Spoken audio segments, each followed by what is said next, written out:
우리가 마음의 뿌림을 받아 악한 양심으로부터 벗어나고 몸은 맑은 물로 씻음을 받았으니 참마음과 온전한 믿음으로 하나님께 나아가자. 아멘.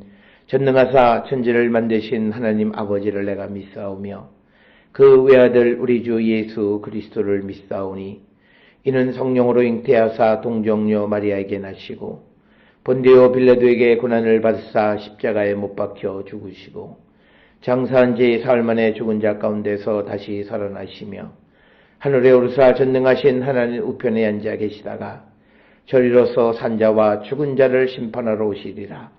성령을 믿사오며 거룩한 공예와 성도가 서로 교통하는 것과 죄를 사하여 주시는 것과 몸이 다시 사는 것과 영원히 사는 것을 믿사옵나이다.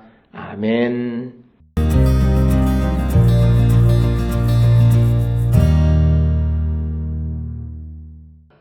또 내가 보니 흰 구름이 있고 구름 위에 인자와 같은 이가 앉으셨는데 그 머리에는 금면류관이 있고 그 손에는 예리한 낫을 가졌더라.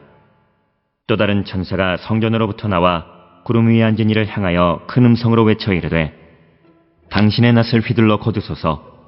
땅의 곡식이 다 익어 거둘 때가 이르렀음이니이다 하니 구름 위에 앉으신 이가 낫을 땅에 휘두르매 땅의 곡식이 거두어지니라.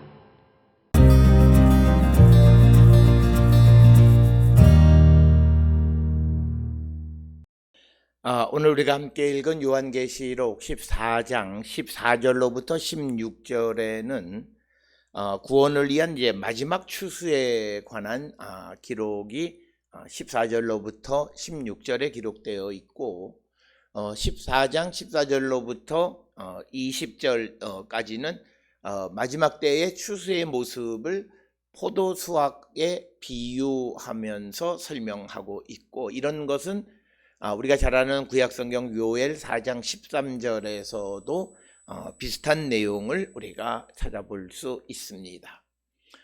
뿐만 아니라 그 낫으로 추수하는 그런 모습은 우리가 잘 아는 마태복음 4장 29절에서도 찾아볼 수 있는 그런 내용이 되겠고, 오늘 본문에서 추수라고 하는 것이 의인을 거두는 것도 있지만 불신자들에 대한 심판의 모습이 더 강하게 묘사되어져 있다라고 하는 것을 우리가 이해해야 되겠습니다. 특별히 14절로부터 16절에서 중요한 것은 오늘 특히 14절에 나오는 인자와 같은 이라고 하는 사람이 그리스도인지 아니면 천사인지를 우리가 분별하고, 또 추수라는 것이 심판을 나타내는 것인지 아니면 구원을 나타내는 것인지 이것을 결정하는 것이 매우 어려운 점이다라고 하는 것. 그러나 분명한 것은 마지막 때의 어떤 심판에 관한 이야기이다라고 하는 겁니다. 오늘 주시는 본문의 14절 보면 또 내가 보니 흰 구름이 있고 구름 위에 인자와 같은 이가 앉으셨는데 그 머리에는 금면류관이 있고 그 손에는 예리한 낫을 가졌더라. 그래서 이 14절에서는 환상에 등장하는 사람에 대한 어떤 배경을 설명하고 있고, 구름의 흰색이라고 하는 것은 긍정적인 징조로 우리가 많이 해석할 수 있는데, 특별히 구름 위에 인자와 같은 이가 앉으셨는데 라고 하는 이런 표현은 우리가 잘 아는 다니엘 7장 13절을 인용한 것인데, 그런데 이제 다니엘 7장 13절에서는 하나님이 아닌 다른 존재가 구름을 타고 있는 것으로 묘사하고 있습니다. 따라서 오늘 주시는 이 본문의 말씀에서 인자와 같은 이라고 하는 것이 누구이냐, 그리스도이신가 아니면 천사인가를 결정하는 것이 매우 어렵다. 그런데 일부 주석가들은 15절에 또 다른 천사가 라고 하는 이런 표현에서 14절에 인자로 지칭된 인물이 천사적 존재임을 암시한다, 이렇게 주장하기도 합니다. 그래서 15절에 또 다른 천사가 성전으로부터 나와 구름 위에 앉은 이를 향하여 큰 음성으로 외쳐 이르되 당신의 낫을 휘둘러 거두소서. 당신의 곡식이 다 익어 거둘 때가 이르렀음이니이다 하니.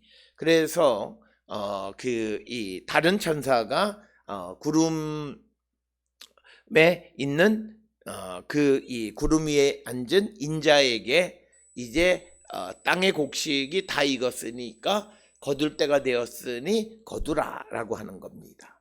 그런데 15절에 보면 당신의 낫을 휘둘러서 거두소서라고 하는 것은 요엘 3장 13절의 내용을 인용한 그런 말씀이 되겠고, 땅의 곡식이 다 익어 거둘 때가 이르렀다. 추수가 하나님의 심판에 대한 은유라고 하는 것은 이사야 17장 5절이나 또는 이사야 18장 4, 5절 그리고 24장 13절 뿐만 아니라 예레미야, 호세아, 미가 그리고 마태복음 13장 24절로 30절이 그리고 마가복음 4장 29절 등에서도 바로 이 추수가 하나님의 심판임을 나타내는 것은 성경에서 많이 찾아볼 수 있습니다.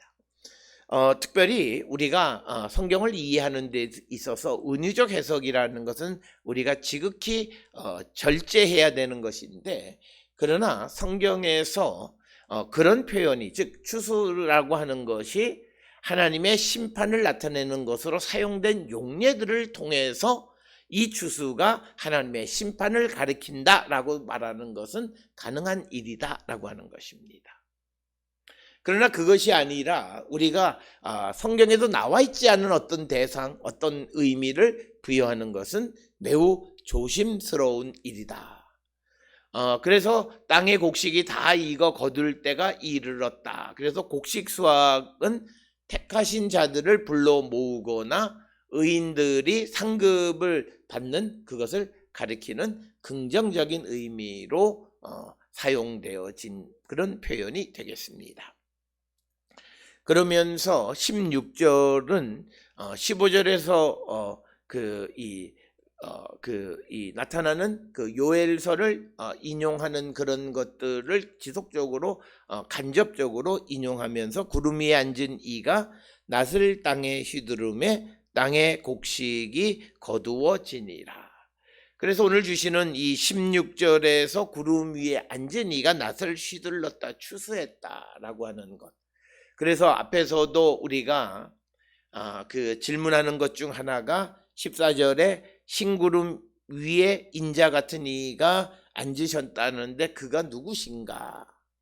그가 그리스도이신가? 16절에 낫을 땅에 휘둘러 땅의 곡식을 거두었다라고 하는 것을 통해서 보면 그리스도이실 확률이 크지만, 그러나 또 15절에 다른 천사가 말하매라고 하는 그런 표현들을 통해서 보면 어떤 천사적 존재, 만약 15절에 나오는 인자와 같은 이를 천사적인 존재로 이해한다면 16절에서 낫을 땅에 휘두르는 것은 하나님께로부터 직을 위임받아서 그 사명을 감당하는 사람으로 우리가 이해할 수 있다라고 하는 것입니다. 특별히 오늘 주시는 요한계시록 14장 14절로 16절은 요한이 구름 위에 앉으신 인자와 같은 이를 보고 그리고 천사가 그 인자와 같은 이를 향해서 땅에 곡식이 있으니 거둘 때라고 말하자 그 인자와 같은 이가 낫으로 땅의 곡식을 거두었다라고 하는, 그래서 마지막 때에 분명한 하나님의 심판으로 의인들을 거두시는 일이 있다라고 하는 것을 우리에게 가르쳐주는 말씀이 되겠습니다. 특별히 오늘 주시는 이 본문을 통해서 마지막 수확에 관한 이 말씀을 통해서 오늘 우리가 살고 있는 시대에 하나님의 말씀대로 살지 않고 대충대충 살아가는 자들이 잘 살아가는 것처럼 보여지고 부러운 그런 현실 속에서도 우리가 믿음을 끝까지 지키는 자가 되어야 하는 이유가 오늘 주시는 본문에 이제 땅에 곡식이 익으면 그들을 하나님께서 그리스도이시든 또는 누구를 보내서 수확하신다라고 하는 것을 우리에게 가르쳐주는 그런 말씀이 되겠습니다.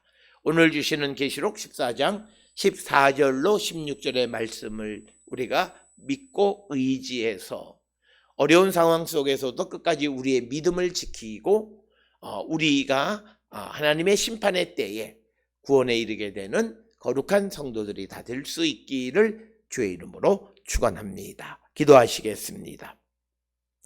사랑과 은혜가 충만하신 아버지 하나님 은혜를 감사합니다. 우리가 이 땅을 살아가는 모든 삶이 하나님의 계획과 섭리 가운데 되어지는 것임을 우리가 믿고, 특별히 마지막 종말의 때가 가까울수록 믿음 안에 살아가는 자들이 고난 가운데 있을 때에 우리가 끝까지 그 고난을 이기는 자들에게 인도하여 주시옵고, 하나님의 영광 가운데 나가는 거룩한 백성들이 되게 우리를 인도하시고 복내려 주셔서 우리 모두가 하나님의 구원에 이르는 거룩한 성도 되게 인도하시고 복내려 주시옵소서. 예수님의 이름으로 기도드렸사옵나이다. 아멘.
기도하시겠습니다. 이제는 우리 주 예수 그리스도의 은혜와 하나님 아버지의 무한하신 사랑과 성령의 위로 역사 교통하심이 어려운 환난 속에서도 끝까지 인내하며 믿음을 지키기를 결단하며 세상을 향해 나가는 우리 모든 성도들 머리 위에 지금으로부터 영원토록 함께 할지어다. 아멘.